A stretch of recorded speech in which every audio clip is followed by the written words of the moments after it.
¿Cómo se encuentran? Bendecidos, prosperados y en victoria, ¿no? Aunque no siempre es así, ¿no?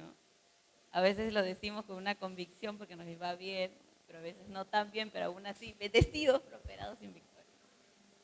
Amén. Ahí donde está sentado, hermano, antes de comenzar, vamos a cerrar nuestros ojos para pedir dirección en este compartir de la palabra.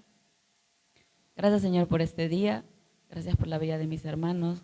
Que cada uno que haya venido acá, que esté sentado, Padre Santo, reciba de tu palabra, reciba de tu poder, Padre Santo, y que lo que vayas a hablar, Padre Santo, en este compartir sea de ayuda, de edificación para sus mentes, para sus corazones.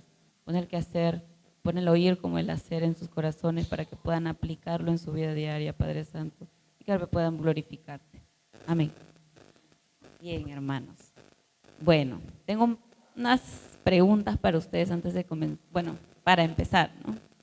Hermano, ¿qué sucede cuando nos infringen el mal? ¿Qué hace usted cuando le infringe el mal?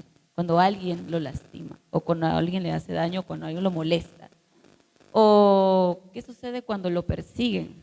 Cuando alguien que usted creía que era su amigo, su compañero, su batería, o alguien que ha estado ahí cerca, de la nada lo calumnia, o alguien que usted ha compartido un momento especial y le ha abierto su corazón y le ha dicho todo, esta persona en vez de tener el mensaje y ayudarte a ti y abrazarte, lo utiliza para criticarte, lo utiliza para ponértelo en cara. ¿Qué sucede, hermanos? ¿Cómo se siente usted? ¿Se siente mal? ¿Se siente triste? ¿Se siente traicionado? ¿Se siente todo eso, no? ¿Qué sucede cuando nos lastiman, nos engañan, rompen nuestra confianza o hacen algo que quiebra fibras profundas adentro aquí en nuestros corazones? Bueno, como buenos cristianos, nosotros sabemos que tenemos un refugio, ¿o no? ¿Cuántos pueden decir amén? Amén. Vamos al Salmo 91 del 1 al 4. Para que si le ha cabido si tiene alguna duda de que su refugio es Dios, usted con esta palabra, usted pueda decir, no, de verdad mi único refugio es el Señor. Salmos 91 del 1 al 4.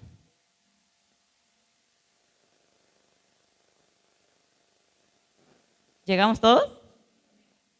Bien. Y dice así: el que habita el abrigo del Altísimo morará bajo la sombra ¿de quién? Del Omnipotente. Diré yo a Jehová, esperanza mía y castillo mío, mi Dios en quien confiaré. Él te librará del lazo del cazador, de la peste destructora. Con sus plumas te cubrirá y debajo de sus alas estarás seguro. Escudo y adarga es su verdad. Ciertamente, hermanos, leyendo esta preciosa palabra, tenemos a dónde correr cuando el mundo a nuestro alrededor se ve oscuro y no hay dónde huir. Amén. Estamos seguros y con esta palabra lo reafirmamos. Y qué gran fortaleza tenemos de poder ir a los brazos del Omnipotente, el que con sus plumas nos protege de todo lo exterior que nos ha podido hacer daño, que nos hace sentir mal, que nos ha podido herir de manera externa o también interna, ¿no? Nuestros corazones. Y si usted, hermano, hermana, nunca ha experimentado esa fortaleza, ese castillo con nadie de su familia o con ningún amigo, ciertamente usted lo ha sentido con el Señor. Amén.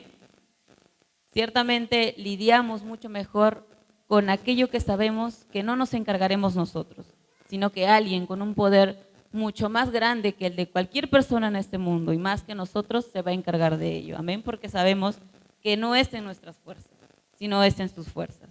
Amén. Ahí en el Salmo 55, versículo 22 dice: echa sobre Jehová toda tu carga y Él te sustentará. No dejará para siempre caído al justo. Entonces, hermanos, estamos seguros. ¿A quién corremos cuando algo nos sale mal, cuando el mundo a nuestro alrededor cae encima nuestro? ¿A quién? A Dios. Sin embargo, hermano, ¿qué sucede? Ni cuando el exterior, ni tu trabajo, ni tu familia, ni tus amigos, ni el universo para los que todavía no están en eso, ni tu esposa, ni tu esposo para los que están casados, ni nada te inflige el mal o te hace sufrir, sino tú mismo. Pero Saraí, ¿cómo yo me infrinjo el mal a mí mismo? ¿Cómo yo puedo hacer eso conmigo? ¿Es eso posible? Sí, hermano, es eso posible. Y sabe, mediante la culpa.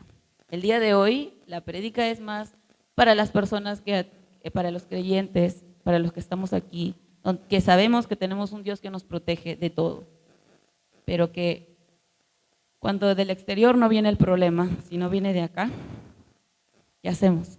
¿A dónde corremos? Porque si bien es cierto, corremos donde el Señor, cuando alguien nos hace el mal, vamos ahí, vamos a los brazos del Omnipotente, corremos, lloramos y nos sentimos bien cuando oramos o con Él. Amén. Pero cuando hacemos algo que daña su santidad, daña su perdón y daña esa relación que tenemos con Dios por decisión propia, es ahí cuando tú sientes la culpa. Amén. Y cuando tú no sales de esa culpa, ahí es donde tú te infringes el daño, porque tú te alejas del Señor, porque tú te vas porque sientes vergüenza, porque sabes que por tu decisión y porque tú quisiste, pecaste. Amén. Dice, fácil es poder evitar a aquellos que te causan pesar, esconderse de ellos por miedo, por cualquier sea la razón, pero existe un momento que no los ves o los puedes escuchar. Amén. ¿A quién lo ha molestado en el colegio? A mí, la verdad. Yo era una persona yo era bien gordita y yo tenía un momento en mi vida donde me molestaban bastante con eso y yo me sentía muy mal. Incluso llegué a pensar que todo me salía mal porque era gorda, así, todo porque soy gorda, así pensaba. Era gracioso. Entonces, y ahí yo corría a los brazos de mi mejor amiga, donde mi mamá, y así también con usted puede pasar, ¿no? Tal vez usted no ha tenido un problema tan superficial, digamos, en su niñez como yo, porque si bien es cierto, ahora ya no, creo que el Señor mira más el interior que el exterior, pero si bien es cierto, cuando nos hemos sentido así, corremos a sus brazos, ¿sí o no? Pero cuán difícil, hermanos, es lidiar con aquel que ves todos los días frente al espejo. Porque, como dije, puedes correr de todas las personas, de tu esposo, tu esposa, tu tío, tu prima, tu trabajo, te vas a tu casa, no ves a tu jefe, no vas al que está a tu costado, al que trabaja contigo, a cualquiera que te ha hecho sentir así. Pero cuán difícil es toparte con la persona que ves frente al espejo, todos los días, en cada momento. ¿Y quién es esa persona? Tú mismo. Ciertamente es el único rostro que no puedo evitar porque convivo con él, porque tú convives contigo, amén. Aparte de tu esposo, tu esposa, tu hijo, tu hija, todos los días te ves frente al espejo, todos los días te lavas, te cambias a ti mismo, amén. La semana antepasada hablamos sobre el hecho de que cuando pecamos a conciencia, ¿qué pasa? Abandonamos su misericordia. Y de acuerdo a la oración de Jonás, en el libro de Jonás, capítulo 2, él decía una palabra que a mí me marcó mucho y espero que a varios, que él en su oración, cuando él se arrepiente y está dentro de la barriga del pez, él dice, los que siguen vanidades ilusorias, su misericordia abandona.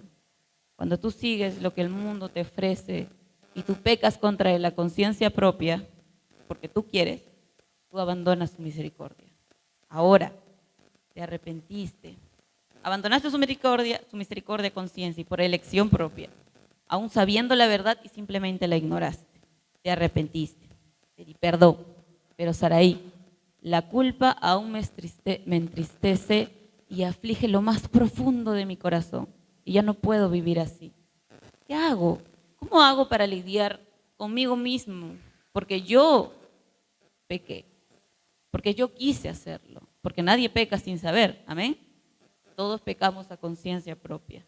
Entonces, para ayudarlo mejor, para poder entender esto, hermanos, porque a mí también me ha ayudado y entenderlo, vamos a 2 de Samuel, capítulo 11, del versículo 2 al 5, para retratarlo de una manera mucho más, para que podamos verla como un personaje que está leyendo, como una persona que está leyendo la historia de manera externa. Vamos a leer sobre una historia muy conocida, que de repente ya sabemos todos.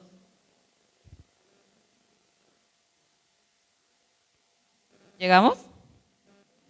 Amén. 2 de Samuel, capítulo 11, del 2 al 5. Leemos todos juntos. Una tarde, al levantarse David de la cama, ¿llegamos todos? Ay, ya. Momento, no se preocupe. Segunda de Samuel, capítulo 11, versículo del 2 al 5. ¿Sí? Amén. Una tarde, al levantarse David de la cama, comenzó a pasearse por la azotea del palacio y desde allí vio una mujer que se estaba bañando. La mujer era sumamente hermosa, por lo que David mandó a que averiguaran quién era y le informaron. Se trata de Betsabé, que es la hija de Elián y esposa de Urías elitita. Entonces David ordenó que la llevaran a su presencia y cuando Betsabé llegó, él se acostó con ella. Después de eso, ella volvió a su casa. Hacía poco que Betsabé se había purificado de su menstruación y así quedó embarazada y se lo hizo saber ¿a quién? A David. 1. David la vio su hermoso parecer, se enamoró y mandó a averiguar por ella. Amén. Ahora, David averiguó y pudo tener la información que quería y obviamente le dijeron, es así, es esa esposa de tal. Luego, sabiendo la información que él tenía y que era esposa de otro hombre y que el adulterio era un pecado muy, pero muy fuerte, aún así la mandó traer para tenerla. ¿Y qué hizo? Se llegó a ella, adulteró, a decisión propia y aún sabiendo que estaba muy mal. Por eso nadie peca sin saber qué podría suceder. Tenemos toda la información como David antes de hacerlo. Toda. Todos los pensamientos, tenemos todo esto, puede pasar, esto no. Y usted dice, no, como David, igual, tráiganlo, igual voy, igual lo hago, igual tropiezo. Y es así como así nos vemos en realidad, como David. Sigamos del versículo 6 al 11, por favor. Si quiere, lea conmigo. Entonces David envió este mensaje a Joab. Mándame aquí a Urías, elitita, y Joab así lo hizo. Cuando Urías llegó, David preguntó cómo estaba Joab y los soldados y cómo iba la campaña. Luego dijo, vete a tu casa y lávate los pies. Tan pronto como salió del palacio, Urías recibió un regalo de parte del rey, pero en vez de irse a su propia casa, se acostó a la entrada del palacio donde dormía la guardia real. David se enteró de que Urías se había ido a su casa, así que preguntó, ¿has hecho un viaje largo? ¿Por qué no fuiste a tu casa? Y en ese momento Urías le dice, tanto el arca como los hombres de Israel y de Judá se aguarecen en simples enramadas, y mi señor Joab y sus oficiales acampan al aire libre, y yo voy a entrar en mi casa para darme un banquete y acostarme con mi esposa. Tan cierto como que vive usted, yo no puedo hacer tal cosa. Ciertamente Urías era un muy buen siervo, fiel y considerado con su rey. Amén. Pero a David no le importó, así como a nosotros. Solo quería encontrar una manera de ¿qué? De encubrir su falta. Porque David no estaba, bueno, yo hice esto, yo lo acepto. No. David buscó la manera de encubrir su falta, haciendo que Urías se acueste con su esposa para así tener una razón y justificar el embarazo. Amén. Entonces, así tal cual a veces como vemos a David, que de una no se fue a pedir perdón y de una no se fue a enfrentar lo que había hecho, sino huimos, buscamos culpables, queremos buscar supuestos culpables para evitar la verdad, para evitar la confrontación. Amén. Vamos de ahora al verso 14 hasta el 15. A la mañana siguiente, David escribió una carta a Joab y se la envió por medio de Urías. La carta decía, pongan a Urías al frente de la batalla donde la lucha sea más dura. Luego déjenlo solo para que lo hieren y lo maten. Miren, intentó una y dos veces de que Urías se acostase con su esposa, no lo consiguió. Y a la tercera dijo, ok, no voy a enfrentar esto, sino que voy a hacer que Urías lo mate. Ciertamente cuando no nos arrepentimos, cuando no vamos desde primera ante Dios y no perdimos perdón y no enfrentamos, cuando ya estabas acá en medio de tu pecado, sigues avanzando y cometes peores cosas. ¿Por qué? Porque no quisiste enfrentarlo, así como David. De adulterio pasó a mentira y pasó luego a asesinato. ¿Se da cuenta qué peligroso es el pecado para nosotros? Porque algo así como como la lujuria que tuvo él por una mujer que no era de él, lo hizo adulterar, lo hizo mentir, lo hizo también contaminar a Joab, porque Joab era uno de los que estaban a cargo de él. Y Joab, obviamente leyendo esa carta, viendo, entonces, bueno, entonces vamos a dejarlo ahí y que lo maten. Y las personas a su alrededor, obviamente, también vieron lo que pasó con el rey y Betsabé. Amén. Vamos ahora del 18 al 20. Entonces, cuando ya pasó, cuando ya murió Joab, cuando ya murió Urías, entonces Joab envió a David un informe con todos los detalles del combate. 19. Y dio esta orden al mensajero: cuando hayas terminado de contarle al rey todos los pormenores del combate, tal vez se enoje y te pregunte, ¿por qué se acercaron tanto a la ciudad para atacarla? ¿Acaso no sabían que les dispararían desde la muralla? Pues si te hace esta pregunta, respóndele: también ha muerto Urías, elitita, su siervo. Y así Joab se lavó la mano. ¿Para qué? Para que el rey no se moleste. Y se pasó esto, pero Urías murió. O sea, no solamente el pecado de David estaba contaminándolo a él, sino también estaba contaminando a Joab. Para que su falta de él, como me mandó esto y como murió Urías, bueno, dile que ya está el trabajo para que él no se amargue. Así es nuestro pecado. Así quiera usted o no, hermano, cuando usted peca, cuando pecamos, me incluyo también, no solamente la consecuencia o lo que viene no nos afecta solamente a nosotros, sino a las personas que están a su alrededor, a todos, hermanos.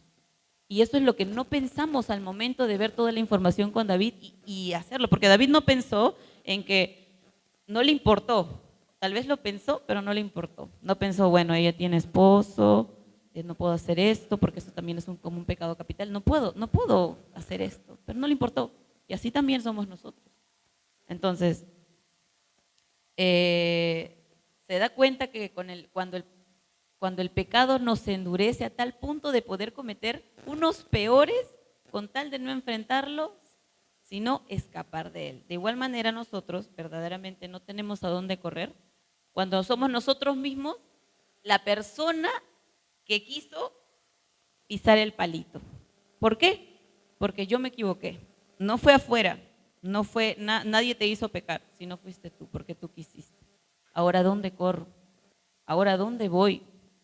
¿Qué hago, Saraí? Porque lo que hice fue horrible. Tal vez, yo no sé acá los pecados de cada uno y tal vez no hemos pecado de tal manera como David, de cometer asesinato o adulterio o qué sé yo, otro pecado que sea súper fuerte y serio. Pero hermano, el Señor lo sabe. Y ahora, sabiendo, hermano, que usted ha pecado, lo primero que usted debería hacer es correr a los brazos de Dios. Porque si no le puede pasar como David, y para eso está su historia. Para que nosotros veamos desde el principio cómo algo tan pequeño como el mirar, como el sentir lujuria puede llevarnos hasta un punto donde ya no hay donde retroceder. Por eso usted tiene que estar bien atento en cada paso que da. Aferrarse con con mucho furor a la palabra. Porque si no nos aferramos al Señor y a su palabra, nosotros podemos ser capaces de hacer lo mismo que hizo David. ¿Y por qué? Saraí, si yo soy cristiano, tengo muchos años. David era el hombre conforme al corazón de Dios. Amén.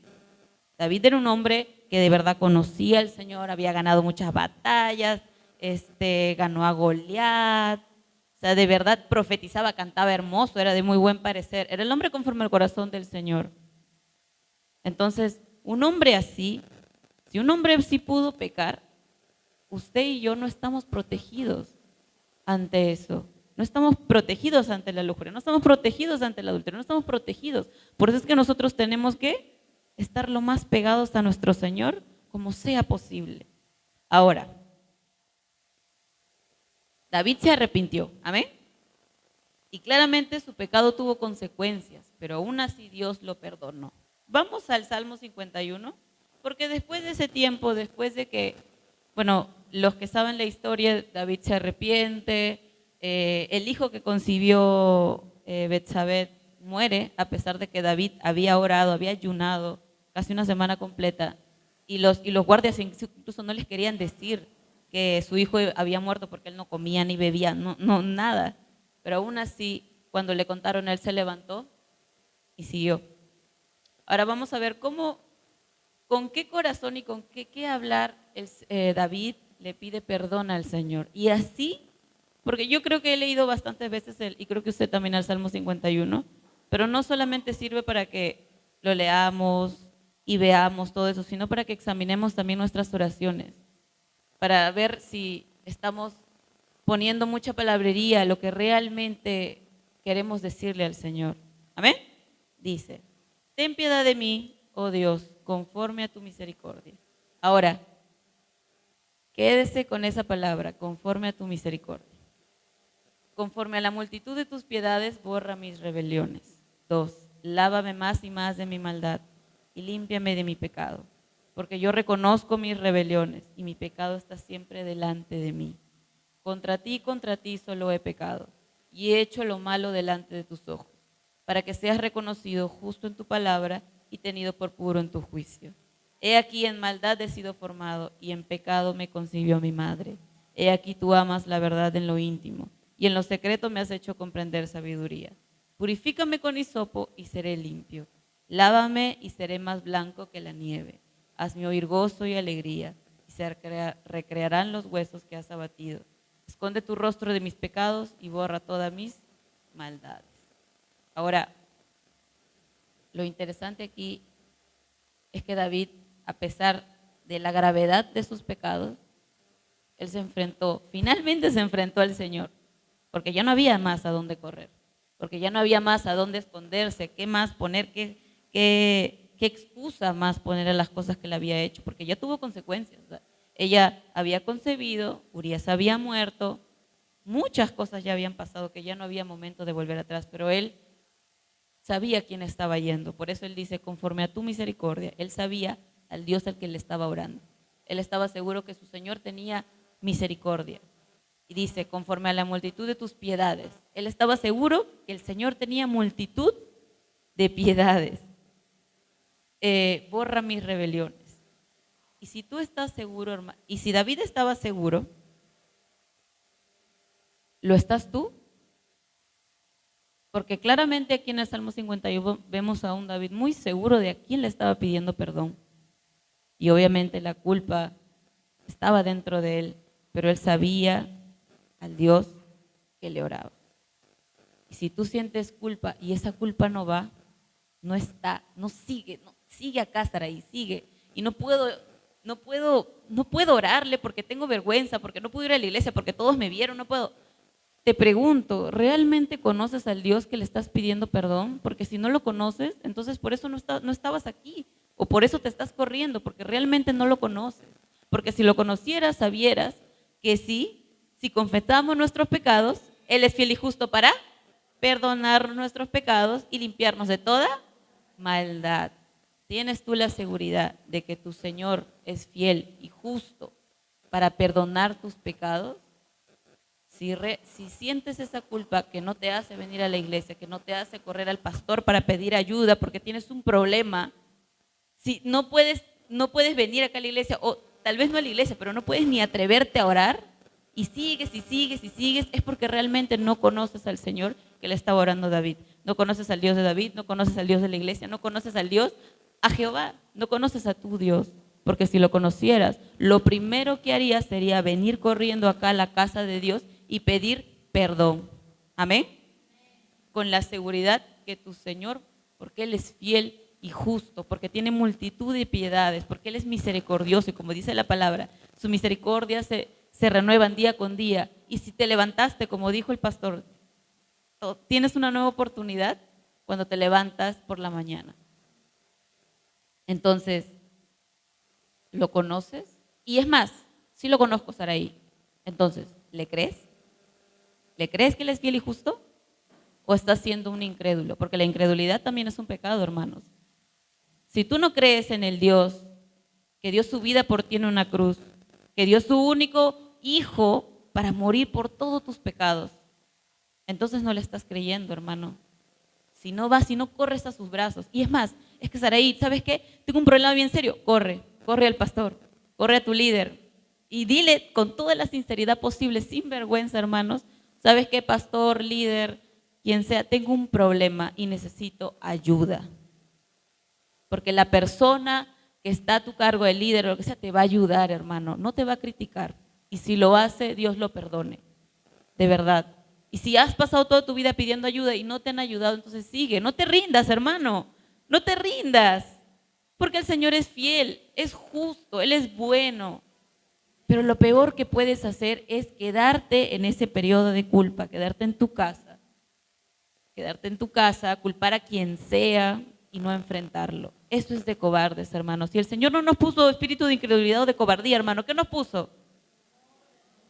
Y de dominio propio, hermano, de amor y de poder y de dominio propio. Mire qué gran versículo, ¿no?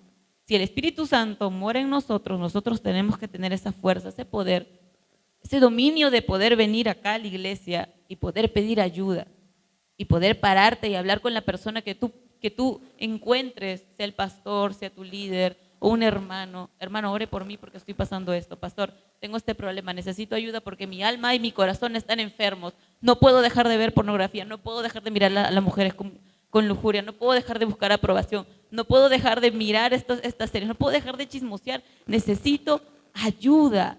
Todo empezó con un sentimiento, pastor, pero ahora se ha hecho una realidad y no hay manera de volver atrás. Pero ya no quiero seguir como David, ya no quiero seguir hasta el fondo, hasta que ya no pueda volver más, necesito ayuda ahora, hoy. Y si tú tienes ese problema, hermano, pide ayuda, pídele al Señor, pídele perdón, con la fe y con la seguridad que el Señor te va a perdonar y te va a escuchar y te va a ayudar. Amén. Dígale, y si a un hermano se sigue sintiendo culpable y se sigue sintiendo mal, ya no puedo estar ahí, le dejo esta tarea. Mírele a su hermano que está a su costado, con amor, con mucho amor, y dígale, tus emociones no definen la realidad ni la verdad, ni mucho menos a Dios. Lo que tú sientes no define al Señor. Nada, hermanos. La verdad es una, y la verdad caminó en esta tierra. Y lo que tú sientes, tu emoción, ay, me siento mal, eso no define al Señor. La verdad lo define. Lo puro que es Él, lo justo que es Él. Por lo tanto, si tú te sigues sintiendo así, hermanos, esa no es la realidad. Porque la realidad es que Él ya te perdonó. Si realmente no tienes la intención de volver a hacerlo, pues te estás dejando engañar por tu corazón perverso y engañoso que hay acá. Y no le estás creyendo. Y estás pecando ahora de incrédulo, hermano. Entonces, vamos al Salmo 32, capítulo del 3 al 5. Porque yo creo que define muy bien lo que nosotros podemos sentir. Y claro, si se da cuenta, si lee el libro de Salmos, hay palabras que definen cómo nos sentimos cuando pecamos, cuando necesitamos ayuda. Y nos podemos identificar con un hombre pecador como era David, pero que sabía y conocía a su Señor. Amén. Dice así: mientras guardé silencio, Salmo capítulo 32, del versículo 3 al 5. Amén. Me dice amén cuando ya la encontró. Mientras guardé silencio, mis huesos se fueron consumiendo por mi gemir todo el día. Mi fuerza se fue debilitando, como el calor del verano, porque día y noche tu mano pesaba sobre mí. Tu mano pesaba sobre mí. Selah. Pero ¿qué dice en el 5? Pero te confesé mi pecado y no te oculté mi maldad. Me dije, voy a confesar mis transgresiones al Señor y tú perdonaste la culpa de mi pecado. ¿Vieron cómo del 3 al 4, cómo David o el salmista dice, mi fuerza se fue debilitando como el calor del verano, porque día y noche tu mano pesaba sobre mí? Porque eso que tú sientes, esa culpa, esa tristeza en tu corazón, es el espíritu contristado. Y es el Señor que está dentro de nosotros que nos dice claramente, ¿qué hiciste? Tú sabías que esto no estaba bien, aún así pecaste, aún así pisaste el palito, aún así dijiste lo que dijiste, aún así oíste lo que no debiste oír, igual lo hiciste, viste lo que no debiste, lo hiciste. Y eso es esa tristeza que viene de Dios, que nos trae arrepentimiento. Amén. Pero ¿qué pasa cuando esa tristeza de Dios ya no viene de Dios, sino viene del mundo? Trae muerte, como dice la palabra. Pero importante acá, que dice en el 5, pero te confesé mi pecado. Y esto es lo primero que usted debe hacer. No de repente no al cura, sino el primero que debe confesar su pecado es al Señor. Pero Saraí, o sea, él sabe lo que dice porque él me vio, sí, pero eso no es suficiente. Si el salmista dice, confesé mi pecado, usted también lo debe hacer, hermano. Porque a veces solamente confiar en que el Señor sabe. No, el Señor quiere que tú confieses, que tú lo digas con palabras. O tal vez si oras, no diciéndolo, pero oras pensando en silencio, el Señor quiere que tú le seas sincero y tú le digas, hice esto, hice el otro, pequé porque quise, pequé porque no me importó. Pero ¿sabes qué? Me duele, Señor. Me duele porque parece que busco más eso que trae el mundo, que yo sé que es perecedero, que no sirve. Pero aún así yo lo deseo. No entiendo por qué yo deseo eso, Señor. Ayúdame. Perdóname de todo corazón. Necesito tu ayuda. Necesito tu pureza para poder combatir con todas estas lujurias que hay en mi mente. Necesito de tus ojos, necesito de tus pensamientos que hay en tu palabra para poder lidiar con estos pensamientos que me llevan a mal, que me encaminan a pecar nuevamente, que me encaminan a seguir haciendo lo malo. Ya no puedo más. Perdóname, Señor. Así es como tú debes hablar con el Señor, con toda sinceridad, porque gracias a Dios, de verdad, Él nos conoce y sabe. Por lo tanto, tú no tienes que fingir nada. Como dice Eclesiastés, en la multitud de palabrería no hace falta la iniquidad. A veces aumentamos palabras a nuestras oraciones que no son necesarias. Y el Señor está esperando que está así, ya hijo, ¿a qué hora me vas a decir? Ya sé que soy glorioso, ya sé que soy bueno, pero ¿a qué hora me vas a decir la verdad? Yo te vi, pero quiero que lo digas, quiero que seas honesto conmigo, para yo poder trabajar en tu corazón y con todo mi poder ayudarte a que el pecado ya no se enseñoree más de ti. Amén. Entonces, David conocía al Dios que le estaba pidiendo perdón y le vuelvo a preguntar, ¿usted lo conoce? ¿Usted le cree? Póngase de pie entonces, hermano.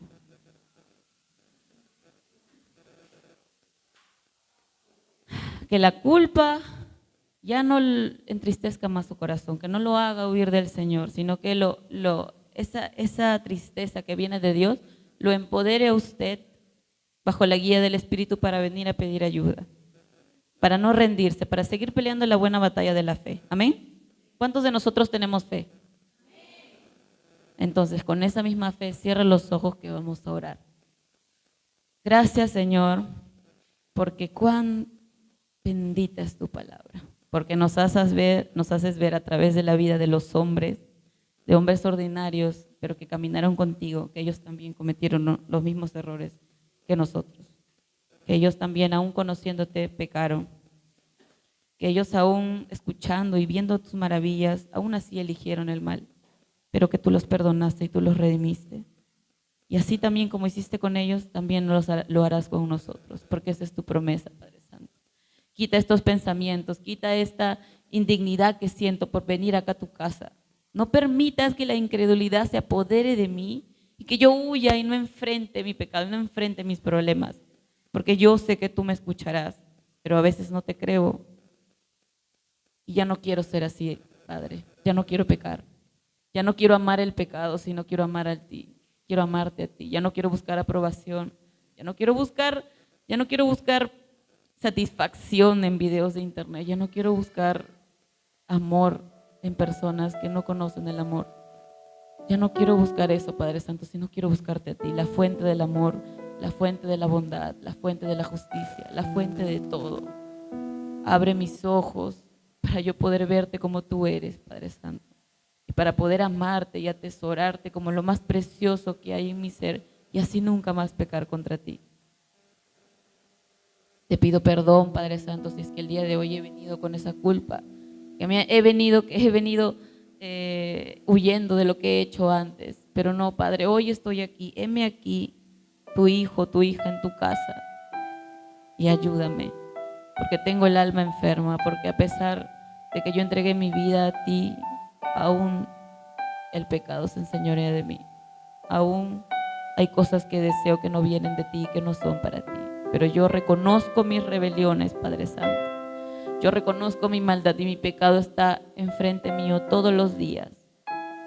Todos los días. Pero yo sé que si tú me limpias con hisopo, seré purificado. Yo estoy segura como David, Padre, al Dios de quien le estoy orando, porque yo te conozco y yo sé que tú me conoces y que sabes mi nombre y me creaste y me miraste y me cuidaste desde la barriga para que yo esté aquí un día y venga a confesarte mis pecados. Te confieso absolutamente todo, te entrego mi corazón, te entrego todas mis cargas, te entrego todos mis problemas, te entrego toda la sed que viene de afuera y que no es para ti. Y lléname de tu amor, lléname de esa sed, de esa pasión por tu palabra, por ese amor que me hace amar a los que no, de repente no merecen ser amados o no merecen mi cariño. Ayúdame y purifica este corazón.